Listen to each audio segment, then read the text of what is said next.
علی بھائی پہلا سوال کریٹیکل ہے۔ 27 ستمبر 2019 کو پاکستان کے پرائم منسٹر نے یو این کی جنرل اسمبلی کے اجلاس میں پوری دنیا کے سامنے بڑے دبنگ انداز میں پیغمبر اسلام صلی اللہ علیہ وآلہ وسلم، دین اسلام اور مسلمانوں کا مقدمہ لڑا ہے۔ علی بھائی سے ریکویسٹ ہے کہ جہاں وہ حالیہ گورنمنٹ کے غلط کاموں کی نشاندہی کرتے ہیں، وہیں ان کے اس پازیٹیو عمل کی تعریف کر کے منصف مزاج ہونے کا ثبوت دیں۔ شکریہ۔ الحمدللہ جی، ہم پہلے ہی منصف مزاج ہیں، بلکہ اہل ایمان کی نشانی ہے اولو العلم قائما بالقسط۔ اہل علم جو ہیں وہ انصاف کے اوپر کھڑے رہتے ہیں۔ یہ حقیقت ہے کہ اس گورنمنٹ نے کئی معاملات میں جہاں پہ غلط کام کیے ہیں، جیسے پتنگ بازی والا ایشو ہو، شراب والا ایشو ہو، اور ماورائے عدالت قتل ایکسٹرا جوڈیشل کلنگ والا جو سانحہ ہوا ساہیوال کے اندر، میں نے ان سارے معاملات کے اندر ان کے اوپر سخت گرفت کی، اور ساتھ ہی ساتھ جب کبھی علماء کی طرف سے پرائم منسٹر کے اوپر فتویٰ بازی والے معاملات ہوئے تو اس میں بھی میں واحد سپیکر تھا جس نے ایک ریلیجس پلیٹ فارم سے آ کر امت کو صحیح بات بتائی، جس میں ٹاپ آف دا لسٹ ابھی حالیہ دنوں میں جو گستاخ صحابہ ہونے کا فتویٰ لگا تھا، تو میں نے قرآن اور صحیح بخاری اور صحیح مسلم کی روشنی میں امت کے سامنے سچی بات رکھی۔ جہاں تک یہ پرائم منسٹر کی جو تقریر ہے، یہ میں نے بڑی ڈیٹیل کے ساتھ خود بھی سنی، آلموسٹ 50 منٹ کی یہ تقریر تھی ان کی۔ اس سے پہلے بھی جو پریس اور میڈیا کے سامنے انہوں نے کوسچنز کے آنسرز دیے تھے وہ بھی بڑے دبنگ تھے، اور کچھ چیزیں اس میں ایسی بیان ہوئی تھیں جو اس تقریر میں نہیں تھیں، تو میں ان سب کو ملا کے انشاءاللہ ڈسکس کروں گا۔ اس تقریر کی پازیٹیو چیزوں کو بھی ہائی لائٹ کروں گا، اور جو اس میں کمزوریاں ہیں وہ بھی ہائی لائٹ کروں گا، لیکن کمزوریاں اینڈ پہ۔ پہلے ہی بات جو ہے وہ نیگیٹو شروع کی جائے تو لوگوں کو پھر بات سمجھ نہیں آتی، وہ پھر اور طرف چل پڑتے ہیں۔ سب سے پازیٹیو چیز اس تقریر کی یہ تھی کہ انہوں نے بسم اللہ پڑھ کے آغاز کیا، اور ایاک نعبد و ایاک نستعین، یہ سب سے پازیٹیو چیز تھی۔ اس کے بعد گیٹ اپ کے پوائنٹ آف ویو سے مجھے خوشی ہوئی کہ جب سے عمران خان صاحب پرائم منسٹر بنے ہیں تو انہوں نے باقی لوگوں والا معاملہ نہیں کیا کہ وہ ٹائی اور پینٹ شرٹ چڑھا کے پھرتے ہیں پوری دنیا کے اندر۔ دوسری طرف آپ دیکھیں، اب حالیہ جو مودی ان کے پرائم منسٹر ہیں انڈیا کے، ان کو تو چھوڑ دیں، اس سے پہلے واجپئی تھے، تو انہوں نے جو ہے وہ تہمد اور کرتا پہنا ہوا ہوتا تھا، وہ لوگ تو کوئی اپنے لیے آر محسوس نہیں کرتے۔ تو جب ہم نے اپنا قومی لباس شلوار قمیض ڈکلیئر کیا ہوا ہے تو پھر ہمارا پرائم منسٹر کیوں نہ پہنے؟ تو یہ اس پرائم منسٹر کو میں ضرور کریڈٹ دوں گا کہ جتنی بھی ان کی فورن میٹنگز ہوئیں، چاہے آج ہوئی ہیں یا اس ایک سال کے اندر جتنی بھی، انہوں نے اپنا قومی لباس پہننے میں کوئی آر محسوس نہیں کی، اور اس کی وجہ سے دیکھیں جب لیڈر یہ کام کرتا ہے تو پھر نیچے وہ ٹرانسفر ہوتی ہے، تو لوگ اب شلوار قمیض کاٹن کی پہننے میں، اوپر واسکٹ پہننے پہ یا کوٹ پہننے میں فخر محسوس کرتے ہیں، کوئی لیڈر سے نیچے چیز ٹرانسفر ہوتی ہے۔ تو یہ ایک پازیٹیو گیٹ اپ کے پوائنٹ آف ویو سے تھی۔ یہ اتنی امپورٹنٹ چیز نہیں ہے، لیکن چونکہ مجھے پسند آئی ہے تو میں نے اس لیے اس کا ذکر کیا۔ دوسری جو سب سے اہم ترین چیز تھی، بسم اللہ سے آغاز کرنے کے بعد اور ایاک نعبد و ایاک نستعین پڑھنے کے بعد، وہ پرائم منسٹر نے جو یہ بات کہی نا کہ میرا ایمان ہے لا الہ الا اللہ پہ، یہ سب سے کلائمیکس تھا ان کی تقریر کا۔ 50 منٹ کی تقریر میں جو آخری 15-20 منٹ ہے نا، وہ اصل میں روح ہے اس کی، اسی میں انہوں نے یہ بات کی تھی کہ میں ایک گاڈ میں بلیو کرنے والا ہوں تو میں کسی سے نہیں ڈرتا، اور ایک مسلمان کا یہ عقیدہ ہونا چاہیے۔ صحیح مسلم میں حدیث موجود ہے کہ نبی صلی اللہ علیہ وآلہ وسلم سے ایک شخص نے آ کے عرض کیا، اے اللہ کے رسول، مجھے کوئی ایک ایسی نصیحت کر دیں آپ کہ بس اس کے بعد مجھے کسی سے کوئی نصیحت لینے کی ضرورت نہ پڑے، ایک نصیحت۔ صحیح مسلم شریف، آپ صلی اللہ علیہ وآلہ وسلم نے فرمایا، قل آمنت باللہ ثم استقم، بس تو کہہ کہ میں اللہ پر ایمان لایا، اس کے بعد ڈٹ جائے اس بات کے اوپر۔ یہ ایک نصیحت آپ دیکھیں، پورے کا پورا دین جو ہے وہ ایک جملے میں ہے، یعنی وہ صحابی آگے کہہ رہے ہیں کہ مجھے آپ کوئی ایک بات ایسی بتا دیں جس کو میں پکڑ لوں اور اس کے بعد مجھے دنیا میں کسی سے کوئی نصیحت نہ لینی پڑے۔ اور سوال کس سے ہو رہا ہے؟ اس دنیا پہ اللہ کا ریپریزنٹیٹو محمد رسول اللہ صلی اللہ علیہ وآلہ وسلم، اور آپ نے ایک جملے میں جواب دیا ہے قل آمنت باللہ ثم استقم، کہہ میں اللہ پر ایمان لایا، اس کے بعد ڈٹ جا۔ پھر صحیح مسلم میں ایک حدیث ہے، آپ صلی اللہ علیہ وآلہ وسلم نے فرمایا کہ برائی اگر دیکھو ہو سکے تو اپنے ہاتھ سے روکو، ہاتھ سے نہیں روک سکتے تو زبان سے، اور اگر بالکل ہی گیا گزرا ہے کوئی، زبان سے بھی نہیں روک سکتے تو اپنے دل میں اسے برا جانو۔ لیکن ساتھ ہی فرمایا ذالک اضعف الایمان، یہ ایمان کا سب سے کمزور ترین درجہ ہے کہ کوئی شخص اپنے دل میں برائی کو برا سمجھے۔ ایٹ لیسٹ زبان سے برائی کو برا کہنا چاہیے، گونگا شیطان نہیں بننا چاہیے۔ ان دونوں باتوں کے اوپر، یعنی اللہ پر ایمان لا کر مستقیم ہو جاؤ، استقامت اختیار کرو، اور دوسرا کم از کم زبان سے تو برائی کو ہو۔ اس کی پریکٹیکل مثال پرائم منسٹر کی تقریر تھی جو یو این کی جنرل اسمبلی میں انہوں نے کی۔ پھر ساتھ ہی ساتھ انہوں نے ریاست مدینہ کی وہاں پہ بات کی کہ ریاست مدینہ وہ ریاست تھی جس میں مسلمز اور نان مسلمز کے حقوق تھے۔ اگر ان سے جزیہ لیا جاتا تھا نا، جو ماڈرن دور میں آپ ٹیکس کہہ لیں، تو پھر ان کے حقوق کی پاسداری بھی ہوتی تھی۔ پھر یہ نہیں ہوتا تھا کہ اگر ایک مسلم اور نان مسلم کا مقدمہ عدالت میں پیش ہوا ہے تو جو جج ہے، قاضی ہے، وہ مسلم کے حق میں ضرور فیصلہ کرے گا، ایسا نہیں ہوا کرتا تھا۔ پھر انہوں نے ریڈیکل اسلام کے اوپر ڈسکشن کی کہ یہ جو ایک ریڈیکل اسلام کی ٹرم آ گئی ہے، فینیٹکس مسلمانوں کے بارے میں ایسی باتیں کرتے ہیں کہ مسلمان فینیٹکس ہو چکے ہیں، اور ایک طرف لبرل اسلام کی بات ہوتی ہے۔ انہوں نے کہا نہ تو کوئی لبرل اسلام ہے اور نہ ہی کوئی فنیٹکس کا ریڈیکل اسلام ہے، اسلام وہ ہے جو محمد رسول اللہ صلی اللہ علیہ وآلہ وسلم لے کر آئے ہیں۔ یہ کوئی ڈویژن نہیں، یہ آپ لوگوں کی منہ شگافی ہے۔ اور اس میں انہوں نے مورد الزام ٹھہرایا نان مسلم ملکوں کے لیڈرز کو کہ آپ لوگوں نے 11 ستمبر 2001 کے واقعے کے بعد، 9/11 کے واقعے کے بعد، نان مسلم ملکوں کے جو پرائم منسٹرز تھے یا پریزیڈنٹس تھے، ان لوگوں نے یہ ایک گھناؤنا کھیل کھیلا کہ ریڈیکل اسلام کی بات کرنی شروع کر دی۔ اور پھر انہوں نے کہا اگر آپ خودکش حملوں کو یا دہشت گردی کو کسی مذہب کے ساتھ جوڑیں گے تو 9/11 سے پہلے جتنے خودکش حملے ہیں اس میں پائنیئر تو وہ جو ہیں وہ جیپنیز ہیں جنہوں نے خودکش حملے کیے تھے ورلڈ وارز کے اندر اپنے مخالفین کے اوپر۔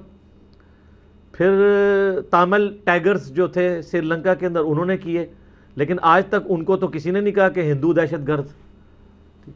مسلمان جب کوئی ایسا کام کرتے ہیں تو اس کو اسلام کو دہشت گردی سے آپ جوڑ دیتے ہیں چند لوگوں کی اس طرح کی حرکت کی وجہ سے، تو یہ ناانصافی ہے۔ یہ ایک بہت پازیٹیو چیز تھی اور اس چیز کو ہائی لائٹ کرنے کی ضرورت تھی۔ اور ساتھ ہی ساتھ انہوں نے یہ بھی کہا کہ اسلام کا پازیٹیو امیج ہم دنیا کے سامنے جو نہیں پیش کر سکے، اس میں مجرم مسلم عوام نہیں ہے، ہم مسلمانوں کے حکمران ہیں، جو ہم پہلے ہی رونا روتے ہیں کہ مسلم عوام تو بیچارے چیختی رہتی ہے، مسلمان حکمران اپنا مقدمہ نہیں پیش کر سکتے۔ اور اس میں بھی جو ہمارا ایک انٹرنیشنل فورم ہے OIC، جس کو وہ شاہ مندوانی صاحب کہتے تھے OIC، جب کوئی معاملہ ہو جاتا ہے تو وہ پھر یہی بنتے ہیں OIC، organisation of Islamic countries.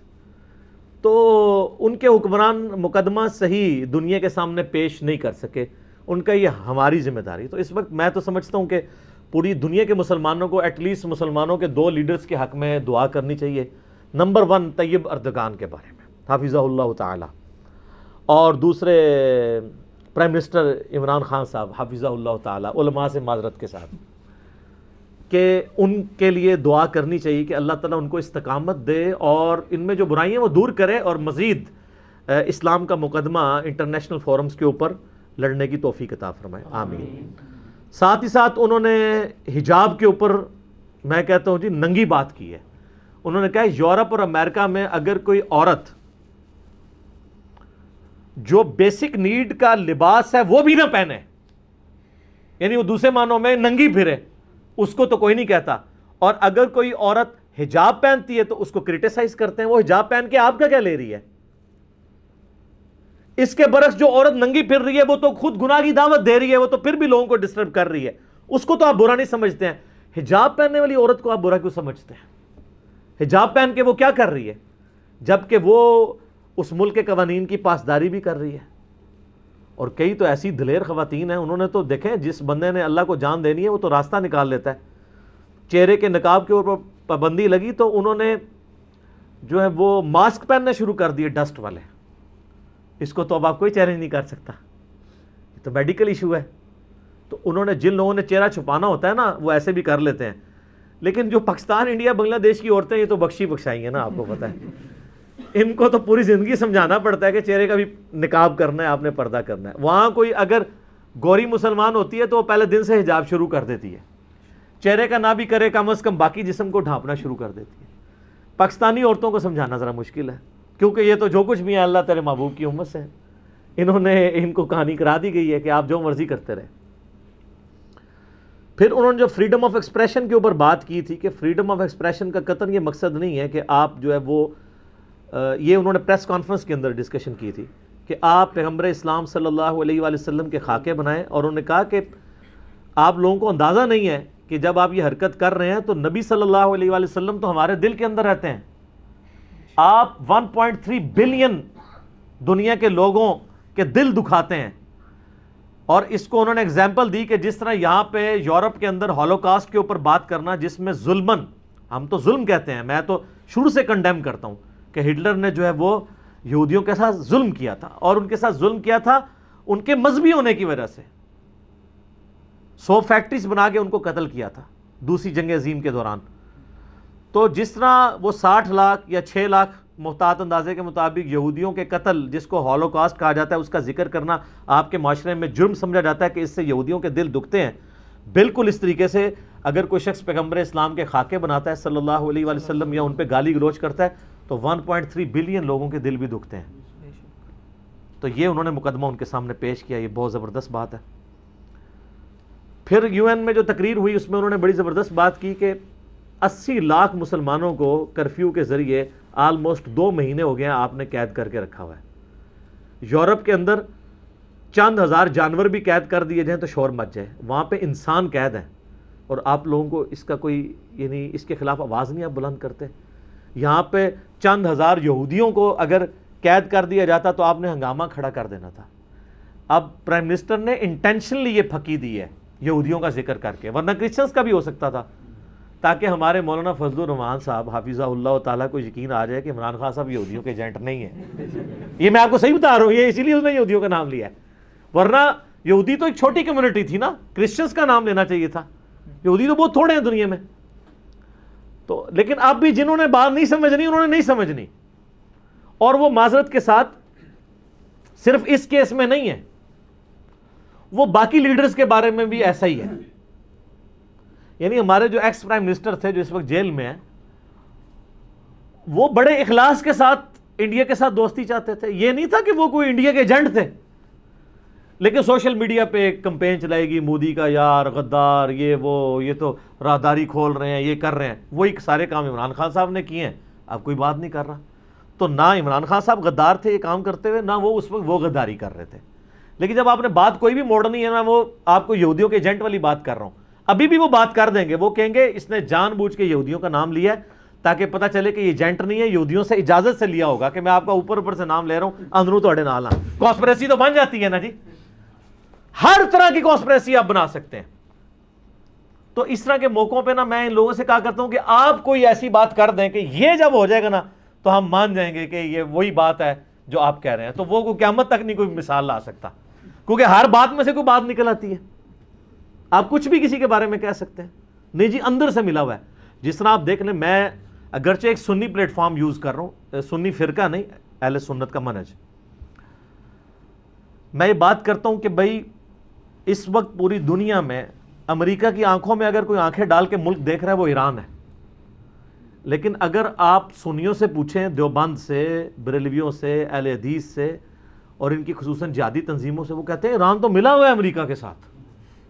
بالکل پوری کتابیں لکھی ہیں انہوں نے, اور ان کی جہادی تنظیموں نے لکھی ہیں اپنے جہاد کو حلال کہنے کے لیے. اور اسرائیل کے خلاف جو حزب اللہ کا جہاد ہے وہ کہتے ہیں کہ سارا ڈکوسلا ہے, چونکہ حزب اللہ جو ہے وہ ایک شیعہ جماعت ہے, جس اکیلی جماعت نے اسرائیل کو نتھ ڈال کے رکھی ہوئی ہے. کہتے ہیں نہیں یہ اصل میں ملے ہوئے ہیں اندر سے. چنگے ملے ہوئے ہیں کہ اسرائیل جب کبھی مسلمانوں پہ حملہ ہوتا ہے حزب اللہ کے دفاع کرتی ہے. آپ لوگ تو ٹویٹوں تک کی بات چلاتے ہیں. تو کانسپریسی وہ کہتے ہیں نہیں یہ اوپر سے ہیں اندر سے ملے ہوئے ہیں. تو میں نے بتایا کانسپریسی کا کوئی اینڈ نہیں ہے, وہ تو ہم بیوقوف لوگوں کو ہم سمجھا نہیں سکتے. آخری جو 15 منٹ ہے نا جی, وہ میں سب سے ریکویسٹ کروں گا کہ وہ 50 منٹ کی گفتگو میں آخری جو 15-20 منٹ ہے نا, جن لوگوں کو انگلش آتی ہے وہ ضرور سنیں, اور اس کا مزہ انگلش میں سننے کا ہے, جو الفاظ کا چناؤ ہے اور جس پیشن کے ساتھ انہوں نے یہ بات کی ہے. اب اس پوری یعنی پازیٹیو گفتگو کے بعد اور بھی کافی ساری باتیں میں نے موٹی موٹی ہائی لائٹ کر دی ہیں. ظاہر ہے میں نے اب 50 منٹ کی تقریر میں 50 منٹ تو تبصرہ نہیں کرنا. اصل چیز یہ ہے کہ امت کو ویژن دیا جائے کہ جو یعنی کمزوریاں تھیں وہ چیزیں بھی ہائی لائٹ کرنے کی ضرورت ہے اس تقریر کے اندر. اس میں سب سے پہلے تو میں مقتدر حلقوں سے کہوں گا, چاہے وہ ہمارے پولیٹیشنز ہوں, اداروں کے لوگ ہوں, یا علماء جو پالیٹکس کے ساتھ وابستہ ہیں, کہ پرائم منسٹر کی تقریر کے اوپر جو انڈیا کا رسپانس آیا ہے اسی وقت یو این میں 6 منٹ اور 13 سیکنڈ کا آلموسٹ, اس کو ایک دفعہ ضرور سنیں. اگرچہ اس رسپانس کے اندر کئی ایک بونگیاں بھی تھیں, لیکن کئی ایک بالکل سیریس باتیں ہیں جو انڈیا نے رسپانس میں ہائی لائٹ کی ہیں, اور ان چیزوں کو ایڈریس کرنے کی ضرورت ہے. اب یہ چونکہ ہمارے ملک میں سینسٹیو ٹاپک ہے, میں اس لیے اشارہ تانی بات کر رہا ہوں. وہ رسپانس آپ سن لیں, اس میں چند ایک سیریس چیزیں انہوں نے ہائی لائٹ کی ہیں کہ جب تک وہ ایشوز ریزالو نہیں ہوتے اس وقت تک ہم دنیا کو انڈیا کے خلاف اپنا مقدمہ پیش نہیں کر سکتے, جب تک کہ ہمارے اندر وہ والی خامیاں دور نہیں ہوتی ہیں کہ جن خامیوں کے بنیاد کے اوپر ہم انڈیا کے اوپر بات کر رہے ہوتے ہیں. تو وہ آپ ویڈیو ہی دیکھ لیں, چونکہ یہ میں ویڈیو اس لیے نہیں بنا رہا ورنہ لوگوں نے میرے وہ حصہ کاٹ کے چڑھا دینا ہے اور منوی مودی تے یار کہہ دینا انہوں نے. اسی کسی تے یار نہیں ہیں, ہم تو اولو العلم قائما بالقسط, سچائی کے ساتھ کھڑے ہیں. سچ بات آپ کا دشمن بھی کرے اس کو ایکسیپٹ کریں, وہ آپ کی اصلاح کرے گا. کئی چیزیں ہم نے اصلاح کی ہیں نا, 70 سال بعد ہم نے اپنی ملک کی پالیسی چینج کی ہے نا کہ نان اسٹیٹ ایکٹر نہیں ہونے چاہیے. تو اب کم از کم ان لوگوں کو جن کو آپ اس زمانے میں سیکولر کہتے تھے, اینٹی اسلامک کہتے تھے, اینٹی پاکستان کہتے تھے, یا زیادہ غصہ آتا تھا تو ایتھیسٹ کہہ دیتے تھے, تو آج ان کو خراج تحسین تو پیش کرنا چاہیے نا کہ یار تم لوگ اس وقت باتیں صحیح کرتے تھے, یہ تو ہمارے گاٹے فٹ ہو گئی ہیں چیزیں. اور آج ہم پوری دنیا کے اندر چیخ چیخ کے کہہ رہے ہیں کہ لوگوں ہم نے توبہ کر لیا ہے, توبہ کر لیا ہے, ہمیں معاف کر دو. پرائم منسٹر ہمارے اس وقت کیا کر رہے ہیں, کبھی رشین ٹی وی کو جا کے انٹرویو دیتے ہیں, کبھی امریکن ٹی وی کو انٹرویو دیتے ہیں, کبھی بی بی سی کو انٹرویو دیتے ہیں, اس میں بار بار کہہ رہے ہیں کہ جی ہم یہ سارے کام کرتے رہے, اب ہم نہیں کریں گے. تو وہ اپنے گناہوں کا اعتراف کر رہے ہیں نا. تو وہ مولانا فضل الرحمان صاحب نے ایک بات کی تھی کہ نزا کے عالم میں توبہ قبول نہیں ہوتی ہے. تو یہ حقیقت بات ہے کہ اس وقت مسلمانوں پہ نزا کا عالم ہے. اللہ کرے کہ یہ نزا کا عالم جو ہے وہ ریورس ہو جائے اور توبہ ہماری قبول ہو جائے. اس وقت دنیا ہمارا یہ مقدمہ ماننے کے لیے تیار نہیں ہو رہی. میں چونکہ ایک ڈرائیونگ سیٹ کے اوپر بیٹھا ہوں, میرا کام ہے کہ میں امت کو صحیح بات بتاؤں کہ جہاں پہ غلطی ہوئی ہے اس غلطی کو غلطی ماننا ہوگا, تبھی آپ اپنی اصلاح کریں گے. یہ بدعت کی اسلام میں کیوں اتنا کنڈیم کیا گیا ہے؟ بدعت اسلام میں ایک ایسی چیز جو اسلام کے راستے کو چھوڑ کے اختیار کی جاتی ہے, اسلام اس سے کیوں اتنی چڑ کھاتا ہے؟ اس کی وجہ یہ ہے کہ بدعت کرنے والا اس کو ثواب سمجھ کے کر رہا ہوتا ہے, لہذا کبھی وہ بدعت چھوڑ ہی نہیں سکتا. بالکل اسی طریقے سے ہمارے حکمران, ہمارے جو مقتدر حلقے ہیں, جب تک اس کام کو محب الوطنی یا حب الوطنی کے نام پہ کرتے رہیں گے تو کبھی ان غلطیوں سے توبہ ہی نہیں کر سکتے. تو یہ ہائی لائٹ کرنا ضروری ہے.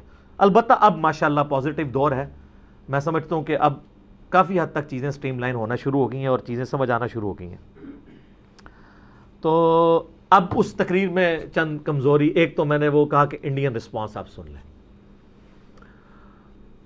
3 چیزیں میں اپنی طرف سے ضرور ہائی لائٹ کر دوں گا. نمبر 1, اس تقریر میں ایک کمزوری یہ تھی کہ پرائم منسٹر کو یہ چاہیے تھا کہ ماڈرن ایج سے ان کو 2 مثالیں پیش کرتے جو اس ماڈرن ایج کی مثالیں ہیں, جس کی وجہ سے ہم کم از کم دنیا کو جھنجھوڑ سکتے تھے.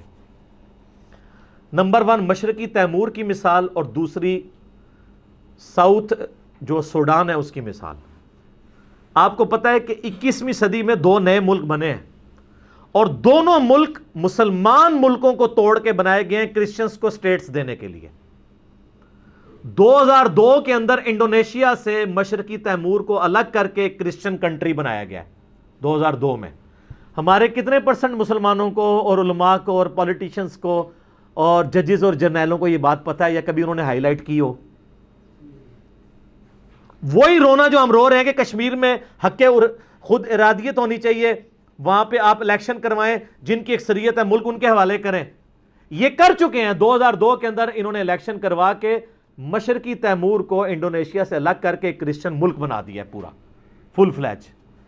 آج 29 ستمبر 2019 ہے، میں آپ کو صرف 17 سال پرانی بات بتا رہا ہوں، اور اب میں آپ کو 8 سال پرانی بات بتاتا ہوں۔ 2011 کے اندر سوڈان جو رقبے کے اعتبار سے دنیا میں سب سے بڑا اسلامی ملک تھا، ہم بچپن میں اپنی کتابوں میں ہم نے یہی پڑھا نا، وہ سر کتاب چینج کر دیں اب نہیں ہو رہا۔ 2011 میں انہوں نے سوڈان کے 2 ٹکڑے کیے، نارتھ سوڈان اور ساؤتھ سوڈان، شمالی سوڈان اور جنوبی سوڈان کے اندر کرسچنز کی اکثریت تھی، ان کو علیحدہ سے ملک بنا کے دے دیا، سوڈان کے 2 ٹکڑے کر دیے انہوں نے، یہ 2011 میں۔ تو 21ویں صدی میں 2 ملکوں کی مثال دے کے پرائم منسٹر کو چاہیے تھا کہ وہ UN کی تقریر میں کہتے کہ اگر 2 کرسچن سٹیٹس بن سکتی ہیں اس بنیاد کے اوپر تو کشمیر کیوں نہیں بن سکتی سٹیٹ؟ یہ لیک کی ہے نا چیز۔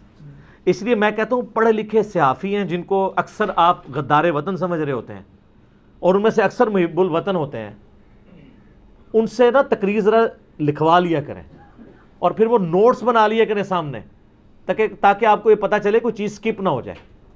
ادروائز اتنے بڑے فورم کے اوپر دوبارہ آپ تو اگلے سال ہی موقع آنا ہے، یا شاید موقع ملے یا نہ ملے۔ یہ ایک کمزوری تھی جو میں نے ہائی لائٹ کر دی۔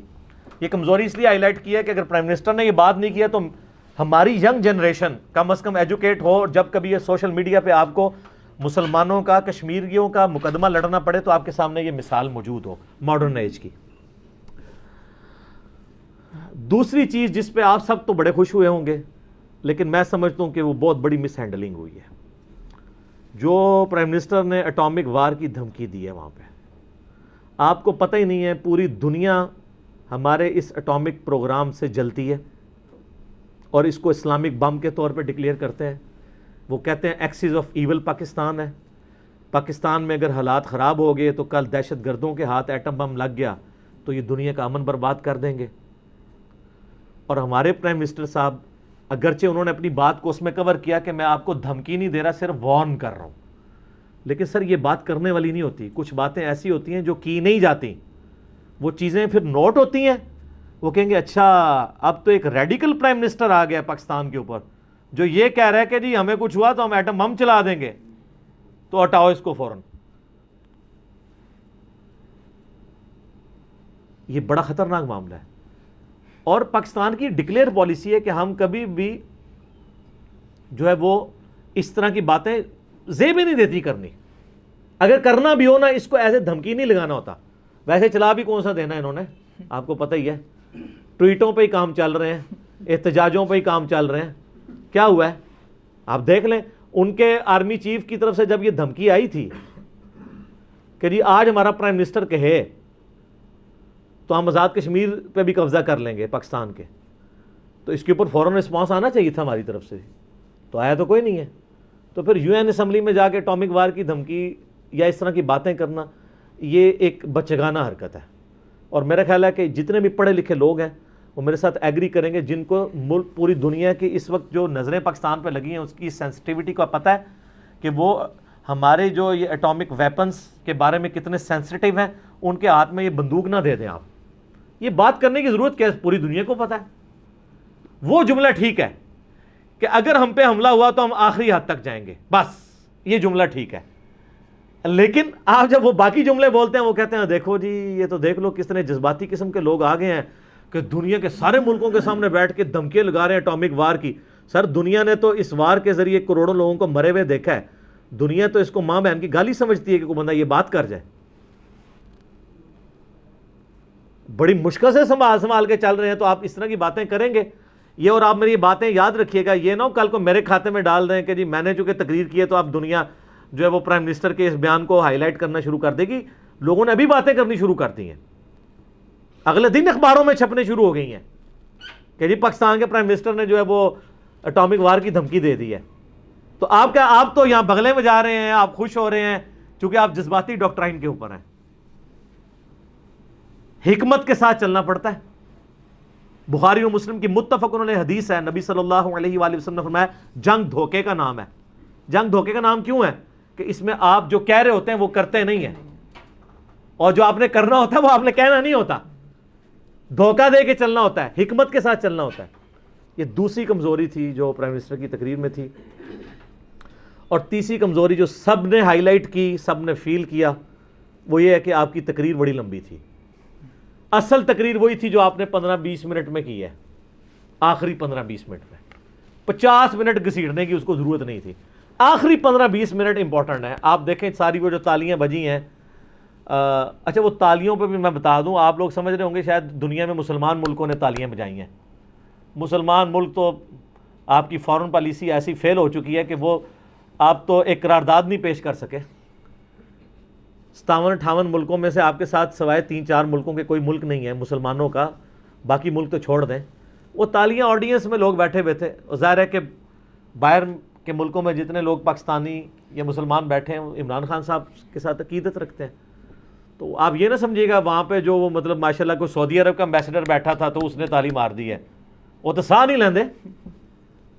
دیکھ لینا، پوری دنیا دیکھ رہی ہے کشمیر میں ظلم ہے، گورے کہہ رہے ہیں ظلم ہو رہے ہیں، اور ہمارے جو ماشاءاللہ عرب ممالک کے لوگ ہیں وہ مودی کو امن کا ایوارڈ دے رہے ہیں. صحیح انہوں نے ماں بہن دی گال کڈی ہے سارے مسلمانوں، امن کا. چلو کوئی اور ایوارڈ دے دو، دینے ہی سی. اور بھی کہتے ہیں یہ آپ کا انٹرنل معاملہ ہے، ہم اس میں نہیں بولیں گے، اور یہ چیزیں نہیں ہوگی. پھر یہ چیزیں اس لیے بھی ہوتی ہیں کہ جب ہم بھی انصاف کا راستہ چھوڑتے ہیں نا. سر یمن میں جو ظلم ہو رہا ہے اس میں ہم بھی تو سعودیہ کے بارے میں نہیں بولتے نا ڈرتے ہوئے، کیونکہ ان سے لے کے کھا رہے ہیں. پھر سعودیہ کا بھی حق ہے کہ ان کی بھی تجارت ہے انڈیا کے ساتھ، کشمیر کے معاملے میں وہ نہ بولیں. اور اس سے زیادہ سخت بات جو میں کیمرے میں کرتے ہوئے ڈر رہا ہوں، لیکن سچائی ہے کہ چائنا کے اندر جو مسلمانوں پہ ظلم ہو رہا ہے اس کے بارے میں کوئی بندہ آواز بلند نہیں کرتا، انکلوڈنگ پاکستان، جو کہ ہماری چائنا کے ساتھ دوستی ہے. وہاں مسلمانوں پہ جو ظلم ہو رہے ہیں، تو سر جب آپ ان ظلموں پہ نہیں بولتے، پھر آپ پوری دنیا کو چیخ چیخ کے کہتے ہیں جی کشمیر میں ظلم ہو رہا ہے ہمارے ساتھ کھڑے ہو، تو دنیا کو ہماری 2 نمبری نظر آ رہی ہوتی ہے کہ یمن کے کیس میں یہ ادھر کھڑے ہیں. حالانکہ یمن کے کیس میں جتنے کرسچن ملک ہیں اور مسلمان کئی ملک ہیں جنہوں نے یمن کے حق میں ووٹ دیا ہے، لیکن پاکستان نے سعودیہ کو خوش کرنے کے لیے سعودیہ کے حق میں دے دیا کہ وہاں کچھ بھی نہیں ہو رہا. آپ کو نہیں پتا کچھ ہو رہا ہے یا نہیں ہو رہا. اور یمن یہ سنی شیعہ جھگڑا نہیں ہے، حوثی قبائل صدیوں سے وہاں رہ رہے تھے، یہ تو خام خواہ انہوں نے اس کی طرف بلا دیا. وہ اور جھگڑا تھا جو اب سنی شیعہ جھگڑے کے ساتھ اس کو گھسیٹنے کی کوشش کر رہے ہیں. تو دنیا میں اگر کرسچنز میں بھی ظلم ہوتا ہے نا، آپ کو بولنا چاہیے. ہندوؤں پہ ظلم ہوتا ہے آپ کو بولنا چاہیے، سکھوں پہ ظلم ہوتا ہے آپ کو بولنا چاہیے. پھر آپ مسلمانوں پہ ظلم کی بات کر سکتے ہیں. اور پھر اس چیز کو آپ نہ دیکھیں کہ کس ملک میں ظلم ہو رہا ہے اور کون سا ملک کر رہا ہے، چاہے آپ کی دوستی ہے دشمنی ہے. آپ کہیں گے دوستی اپنی جگہ، یہ بات غلط ہو رہی. یار ایران نے کی ہے نا جرت، ایران کی کتنی پکی یاری انڈیا کے ساتھ. انڈیا ان سے پیٹرول تیل خریدتا ہے، لیکن کشمیر کے معاملے میں دیکھ لیں انہوں نے پاکستان کا ساتھ دیا. ہوئی نا بات. انہوں نے کہا جاری اپنی جگہ ہے. ان کے مفتی اعظم کا کلپ آ گیا ہے، خامنہئی صاحب کا، حسن روحانی بولا ہے. سر یہ ہوتی ہے اسلام کے لیے تڑپ. اور مشہد کے اندر امام علی رضا علیہ السلام کے مزار کے اوپر باقاعدہ لوگوں نے پروٹیسٹ کیا ہے کشمیریوں کے حق میں، حالانکہ ایران کی دوستی تھی انڈیا کے ساتھ، لیکن انہوں نے کہا ہم اسلام کا ساتھ دیں گے. اور اس سے بھی بڑی بات مجھ سے سن لیں، آپ لوگ بنگالیوں کے بارے میں بڑی نیگیٹو باتیں رکھتے ہیں، اگرچہ جو ہمارے لوگ فوجی ریٹائر ہو چکے ہیں ریٹائرمنٹ کے بعد، تو وہ خود مانتے ہیں کہ ہم سے مسئلہ مس ہینڈل ہوا ہے. میں تو بنگالی مسلمانوں سے بھی ویسی محبت کرتا ہوں جس طرح پاکستان اور انڈیا کے مسلمانوں سے یا عرب مسلمانوں سے. آپ کو پتہ ہے آلموسٹ 3 لاکھ لوگوں نے ڈھاکے کے اندر کشمیریوں کے حق میں احتجاج کیا، حالانکہ وہ پرو انڈین گورنمنٹ ہے. اتنی پرو انڈین ہے کہ انہوں نے